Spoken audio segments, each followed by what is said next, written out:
तो गाइस अभी हम लोग अभी खाना खाए, इधर लेके आए थे होटल से, और हमारे चरण भाई अभी तक खाना खा रहा है।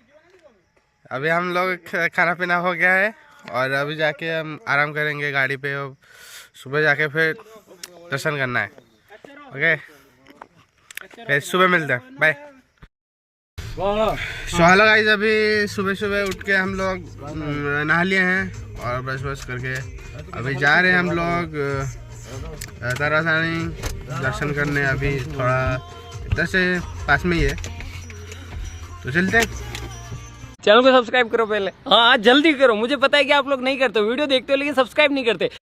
सो हेलो गाइस, अभी हम लोग पहुंच गए हैं और हम लोग मंदिर अभी जा रहे हैं। हमारे साथ है चरण भाई और मुन्ना भाई है, वो सब आगे चले गए।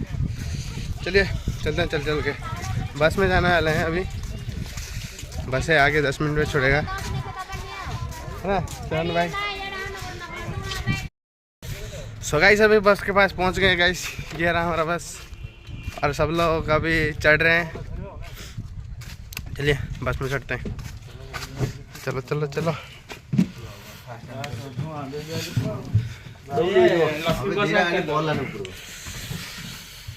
गाइस पहुंच गए हम लोग बस में अभी। बढ़िया है ना चरण भाई? हाँ ठीक है, पहुंच गए बस में, अभी जाएंगे।